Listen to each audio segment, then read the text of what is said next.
Hello everyone, welcome again to our YouTube channel इनके maths. आज की इस वीडियो में दोस्तों मैं सॉल्व करने वाला हूं परसेंटेज के वो सारे क्वेश्चन जो पूछे गए हैं हाल फिलहाल में आईसीएआर टेक्नीशियन का जो री एग्जाम्स हुए थे जुलाई 2023 में। उसमें जो भी क्वेश्चंस पूछे गए हैं परसेंटेज चैप्टर से रिलेटेड उसको मैं इस वीडियो में सॉल्व करने वाला हूं। क्वेश्चंस की संख्या काफ़ी कम है, लेकिन जैसा कि आपको पता होगा आईसीएआर टेक्नीशियन का जो पेपर हुआ था 2022 फरवरी और मार्च में, वो भी मैंने सॉल्व किया है अपने यूट्यूब चैनल पे। और काफ़ी लाइक्स और कमेंट्स भी उस पर आए, जो कि अच्छा लगा मुझे देखकर। और क्वेश्चंस के जो लेवल थे आईसीएआर टेक्नीशियन के, वो बहुत ही अच्छे लेवल के थे। मॉडरेट टू टफ आप बोलोगे। एसएससी सीजीएल के से कंपेयर करूं तो उसके लेवल में वो थे, लेवल से ऊपर ही आप कह लो। सीजीएल के जो मेंस के क्वेश्चन होते हैं उससे भी अधिक कठिन प्रश्न कुछ कुछ पूछे गए थे आईसीएआर में। ठीक है, तो इस वीडियो में मैं आईसीएआर का क्वेश्चंस क्यों सॉल्व कर रहा हूं, आपको पता होगा कि मैंने अभी अभी सिलेक्शन पोस्ट जो फेज 11 का पेपर है उसमें ग्रेजुएट लेवल के मैथ्स के पेपर को सॉल्व कर किया हुआ है अभी अभी। और उसका भी चैप्टर वाइज सोल्यूशन मैं करूंगा, और जब चैप्टर वाइज सोल्यूशन करूंगा तो उसमें ग्रेजुएट और जो +2 और 10th लेवल के क्वेश्चन हैं वो सारे मैं इंक्लूड करूंगा चैप्टर वाइज में। फिलहाल इसमें मैं आईसीआर का पहले सॉल्व कर रहा हूं, क्योंकि इसके क्वेश्चन के जो लेवल हैं वो हर एक तरह से सिलेक्शन पोस्ट या फिर सीएचएसएल के पेपर के लेवल से काफ़ी अच्छा लेवल रहा है इसका।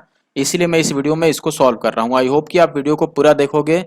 और अगर आप स्पेशली सीजीएल मेंस या फिर सीएचएसएल मेंस या फिर सीपीओ के पेपर की तैयारी कर रहे हो 2023 के लिए, तो डेफिनेटली आपको आईसीएआर के क्वेश्चंस को और साथ ही साथ जो सीआरपीएफ एचसीएम का पेपर हुआ है उसके क्वेश्चंस को जरूर लगा लेना चाहिए, क्योंकि ये जो दोनों पेपर हुए हैं इनमें काफ़ी अच्छे लेवल के क्वेश्चंस पूछे गए हैं मैथ सेक्शन के अंदर। ठीक है, तो अब हम स्टार्ट करते हैं पहले क्वेश्चन से।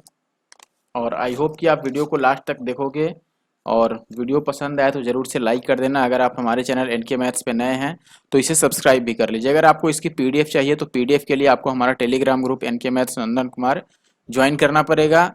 और बाकी किसी और भी बात के लिए आप चाहें तो मुझे इंस्टाग्राम एनके मैथ्स पे फॉलो कर सकते हैं, और यहाँ पर आप डायरेक्ट मेरे पास कोई भी मैसेज भेज सकते हैं, क्वेश्चन भेज सकते हैं डाउट के फॉर्म में। ठीक है, स्टार्ट करते हैं पहले क्वेश्चन से। फर्स्ट क्वेश्चन है अपने पास, the total cost of 3 pens and 4 notebooks is this rupees. If the cost of the pen is decreased by 20% and that of the notebook is increased by 10%, then the total cost of 2 pens and 3 notebooks will be 172 rupees. What is the total original cost of 7 pens and 5 notebooks? यानी कि जो original price था pen और notebook का, उसके हिसाब से हमें बताना है कि टोटल कॉस्ट क्या होगा। अब देखिए, एक बात समझिए पहले क्वेश्चन में। अगर मैं मान लेता हूँ कि जो हर एक पेन है, पर पेन की कीमत अगर मैं मान लेता हूँ कि 10x है, ठीक है, और जो नोटबुक है इसकी कीमत मैं मान लेता हूँ 10y, तो ऐसे में होगा क्या, देखो 3 पेनों की कीमत हो जाएगा 10 या 30x, और +4 जो नोटबुक हैं तो 10 चौके 40y। ये किसके बराबर आ जाएगा प्राइस आपके 235 की। ये पहला इक्वेशन हो गया। दूसरा कह रहा है कि अगर पेन्स की कीमत में 20% की कमी आ जाए तो ये 8 बन जाएगा, और इसमें 10% का इंक्रीज हो जाता है तो ये 10 से 11y बन जाएगा, और ये 8x बन जाएगा। तो ऐसे में 2 पेन यानी कि 8 दूना 16x, और 3 नोटबुक यानी कि 11 तिया 33y, इसकी कीमत 172 रुपये हो जाती है अकॉर्डिंग टू द क्वेश्चन। ठीक है, इसको आप दूसरा इक्वेशन मानो, या फिर अगर और इजी करना है तो आप इनका डिफरेंस ले लो। अगर डिफरेंस लोगे तो जैसे में ये आपका आ जाएगा 14x और ये 7y की वैल्यू 172 हो गया, तो 7 आप कॉमन ले सकते हो तो 2x और +y, इसकी कीमत आ जाएगा 7 से इसको काटोगे। अच्छा, डिफरेंस हमने लिया था तो ये इनका डिफरेंस लेना पड़ेगा, ये 3 आएगा और ये 6, तो 7 में 63, ये 9 हो गया। इसको एक इक्वेशन मान सकते हो। ठीक है, अब आप चाहो तो जैसे ये 30 है तो इसको 30 बना लो, 15 से मल्टीप्लाई कर दो तो 15 दूना 30x और +15y इक्वल टू 135। और अगर इसमें से मैं इसको माइनस कर दूं या फिर उसी में से इसको माइनस कर लूं तो कितना बचेगा, देखो 30x से 30x कैंसिल आउट हो जाएगा, 40 में से 15 माइनस करोगे तो 25y की कीमत बच जाएगी आपकी 100। तो यहाँ से y की वैल्यू कितनी आ गई, 4। y की वैल्यू अगर जो 4 है तो यहाँ पे अगर मैं y की वैल्यू 4 पुट करूँ तो x की वैल्यू कितना आ जाएगा, 5/2 यानी कि 2.5। तो मान लो ओरिजिनल प्राइस कितना था हर एक पेन का था 10x, तो 2.5 को 10 से मल्टीप्लाई करोगे यानी 25 रुपए, और जो नोटबुक था उसकी कीमत 10Y थी और Y 4 है तो उसकी कीमत हो गई 40।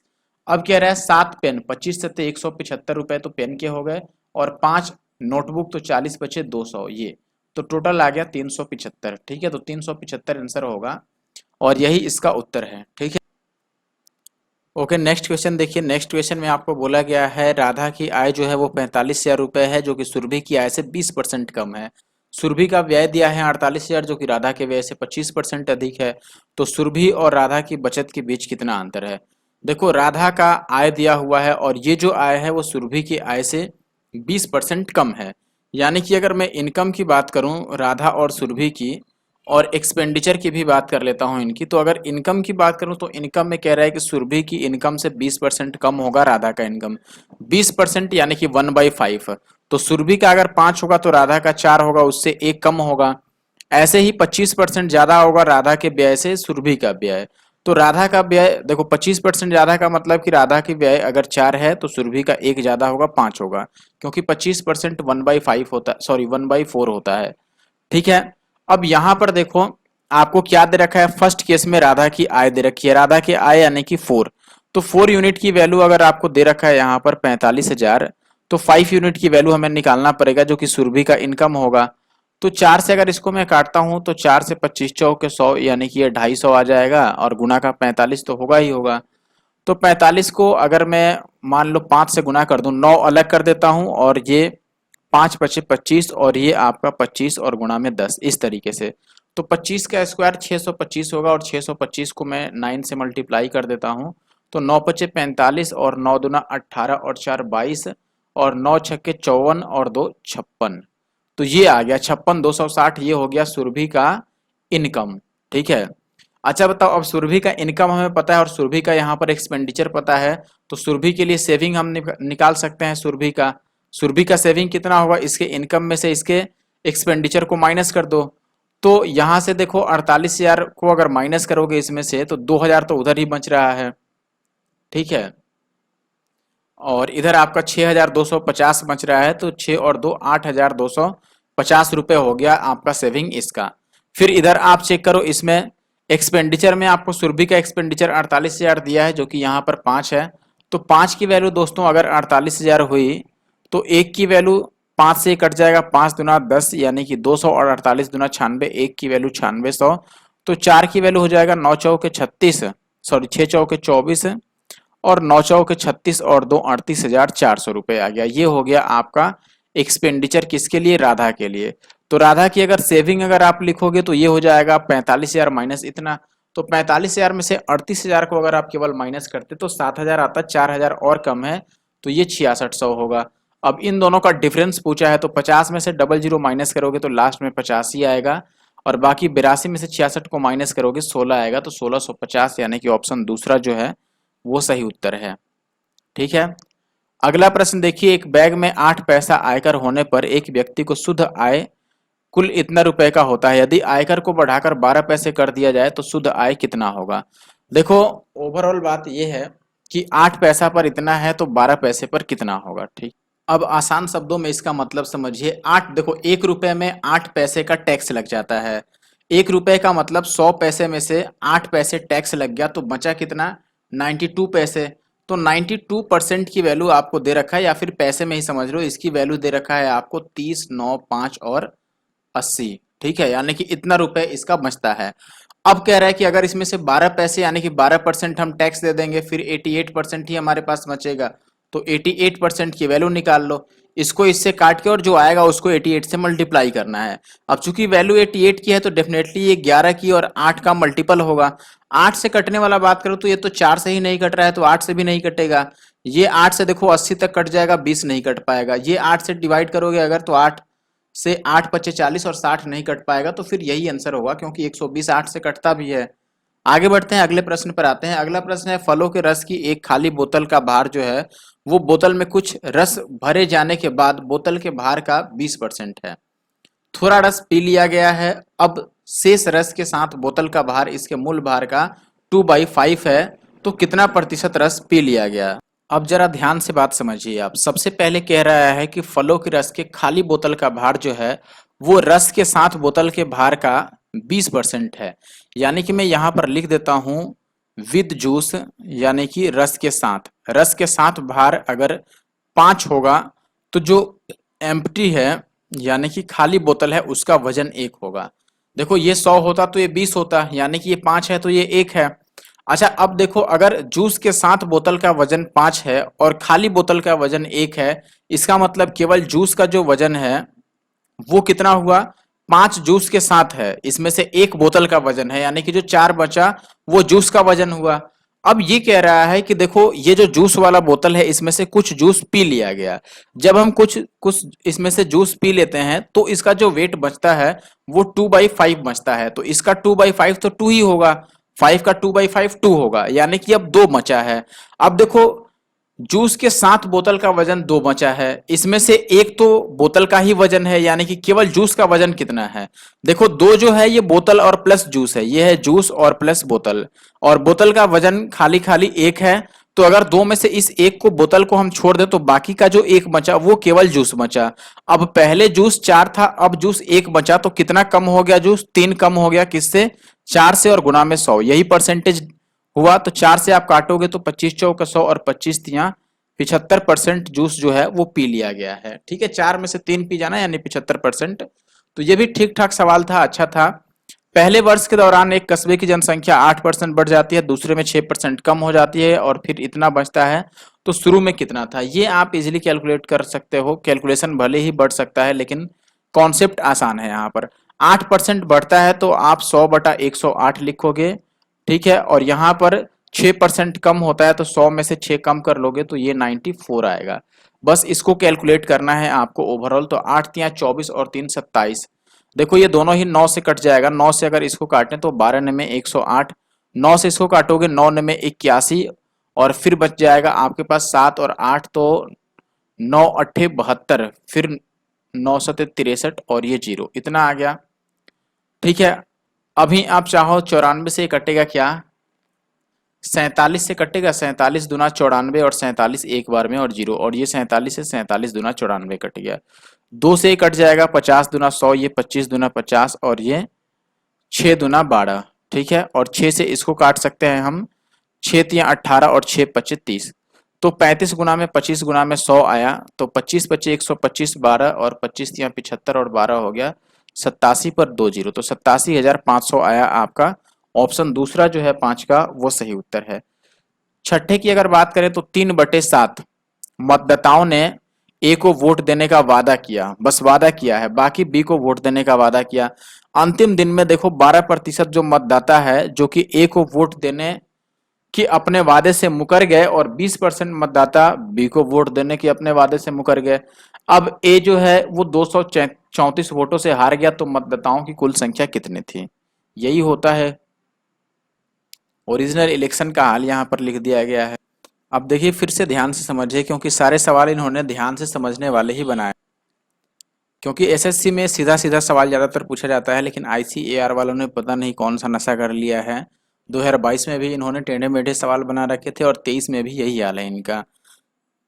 सबसे पहले 3/7 जो है इन्होंने प्रॉमिस किया ए को वोट देने का।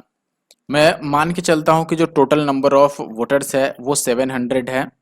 ठीक है, इसमें से 300 ऐसे लोग हैं जो ए को वोट देने वाले थे, तो बाकी के जो 400 बचे वो बी को वोट देने वाले थे। ठीक है, लेकिन हुआ क्या कि लास्ट डे पर 12% जो ए वाले हैं उन्होंने अपना वोट देने से इनकार कर दिया, यानी कि इसका 12%, देखो 12% इसका कितना होगा, 12 तिया 36, यानी कि इसके 36 चले गए। ठीक है, और बी में क्या है कि बी के 20% वोटर्स ने बी को वोट देने से मना कर दिया, 20% इसका होगा 80, यानी कि इसके 80 चले गए। अच्छा, ये 80 जो गए वो यहाँ आए होंगे ए को वोट देने के लिए, और इसके 36 इसको वोट देने के लिए आए होंगे। ठीक है, ऐसा क्वेश्चन में लिखा नहीं है लेकिन जनरली हमें ऐसा ही मान के चलना पड़ेगा। ठीक है, जो बी को वोट देने से मना कर दिया वो ए को ही वोट देंगे, क्योंकि 2 ही मतदाता थे यहाँ पर। ठीक है, जो कैंडिडेट थे वो तो 2 ही थे। अब देखो होगा क्या, यहाँ पर ओवरऑल आपका 4 अगर मैं ऐड कर देता हूँ तो ये 40 बनेगा, यानी कि 44 ऐड होगा तो ये 344 हो गया, और इसमें ओवरऑल माइनस होगा आपका कितना, अगर 40 हम माइनस करते तो 40 ही बचता, यानी कि इसमें माइनस होने वाला है 34। ठीक है, 34 में बोल रहा हूँ, 44 माइनस होने वाला है, तो ये 356 बनेगा। अब देखो अभी भी ये 344 है और ये 356 है, तो ये कितने वोटों से जीत रहा है? तो आप बोलोगे कि ये जीत गया दोस्तों 6 और 6 12 वोट से। तो 12 वोट की कीमत जो है वो यहाँ पर दे रखा है 234। कीमत नहीं है, हालांकि ये नंबर है, कीमत बिल्कुल भी नहीं सोचिएगा। तो यहाँ से अगर मैं निकालूं दो की वैल्यू, तो 6 से काट सकते हैं, ये 6 से कटने लायक है। 6 से काटोगे तो ये 6 तियां 18 और 6 नमे 54। तो 700 की वैल्यू कितनी होगी? देखो एक तरीका तो ये था हमारे पास स्टार्टिंग में ही, अगर हमें ये पता था कि टोटल वैल्यू 7 से कटेगा, तो हम ऑप्शन में चेक कर सकते थे कि 7 से कौन सा कटने वाला है। जैसे ये चेक करते तो 7 से चेक करते, तो ये 7 से आपका कट जाता 14 से, तो 126 होता है। ये 7 से नहीं कट रहा है। ये 7 दूना 14, फिर 7 दूना 14, ये भी नहीं कटेगा। ये 7 दूना 14, फिर 7 अट्ठे 56, 6 5, ये भी नहीं कटेगा। और ये 7 दूना 14, 5 6 7, 7 दूना 14, 6 6, 7 में 63, ये कट रहा है, तो ये आंसर हो जाता। एक तरीका तो ये है, लेकिन मान लो अगर दो दो ऑप्शन मिल जाते फिर तो हमें सॉल्व ही करना पड़ता है ऐसे। तो ये 2 से ये 35 गुना हो रहा है, 350 गुना, तो ये भी 39 को हमें 350 से मल्टीप्लाई करना होगा। ठीक है, तो यहाँ पर ये जीरो आएगा, 9 5 45, लास्ट में 5 जीरो तो आएगा ही आएगा, यानी कि ये दोनों ऑप्शन तो गायब हो गया। और आंसर अब 3 का मल्टीपल है, तो 3 से कटने वाला ये 5 या 15 16, ये नहीं कट रहा है, तो ऑप्शन ए ही सही हो गया। यहाँ मल्टीप्लाई करने की जरूरत नहीं पड़ी हमें। आई होप कि आप बात समझ गए होंगे। अगर आप बात समझ गए हैं तो जरूर से हमारे यूट्यूब चैनल एनके मैथ्स को सब्सक्राइब कर लीजिए, ताकि ऐसे और भी वीडियो आपको समय समय पर मिलती रहे। फिर से 2 उम्मीदवार हैं और एक चुनाव में एक को कुल वैध मतों का 54% वोट मिला, 8% वोट जो है वो अवैध पाए गए। कुल मतों की संख्या अगर 7500 थे, तो विजयी उम्मीदवार को, यानी कि जो विनर है, उसको कितने वोट मिले? तो पहला आसान क्वेश्चन मिल गया हमें।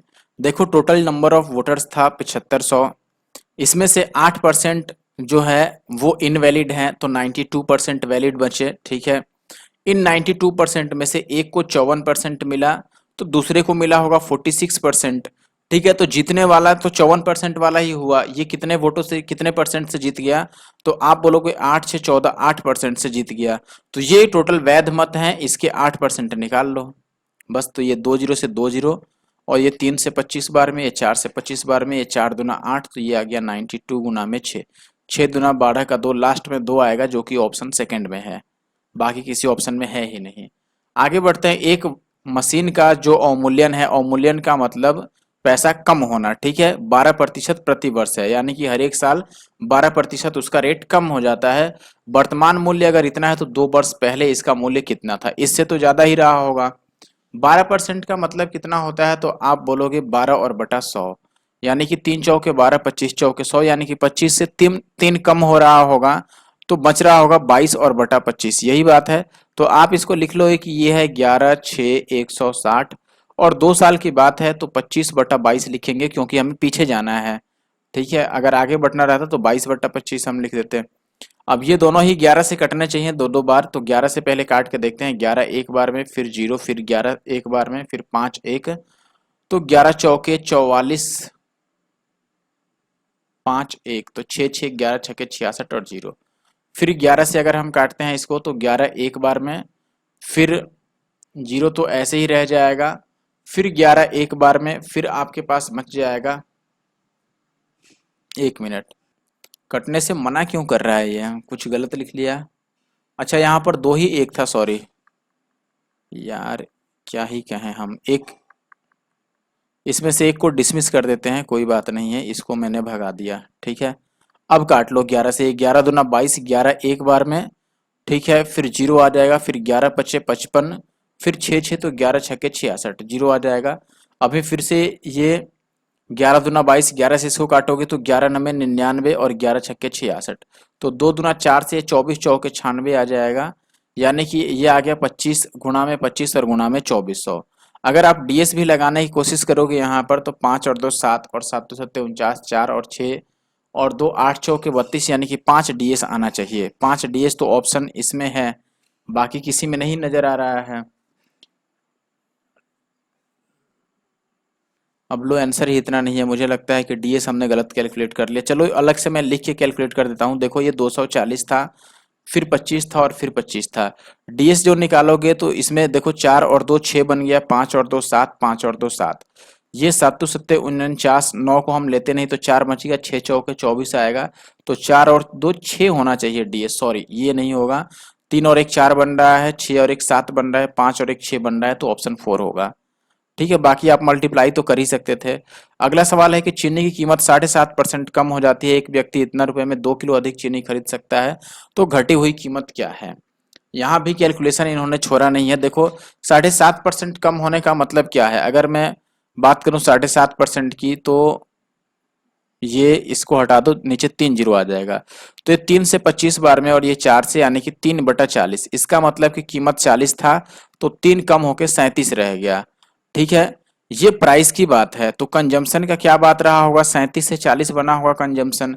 यहाँ पर कंजम्पशन दो कितना बढ़ रहा है, 3 बढ़ रहा है, 37 से 40 होने का मतलब 3 बढ़ रहा है, लेकिन क्वेश्चन में 2 ही केजी बढ़ रहा है, तो 3 की वैल्यू अगर 2 केजी है तो हमसे पूछ रहा है कि घटी हुई दर यानी कि नया कीमत, तो 40 की वैल्यू हमें निकालनी पड़ेगी। तो 1 की वैल्यू आपका 2/3 आ जाएगा और 40 की वैल्यू 40 दूना 80/3 केजी। अब 80/3 केजी 925 रुपए में मिलते हैं, तो रेट क्या हो गया, आप बोलोगे 925 और बटा 80/3, तो 80 नीचे आएगा और 3 ऊपर चला जाएगा। अब यही कैलकुलेट हमें करना रह गया है, तो ये देखो 3 पच्चे 15 और 3 दूना 6 और 1 7 और 9 तियां 27, इतना बटा 8, 8 से डिवाइड कर दो तो 8 तियां 24।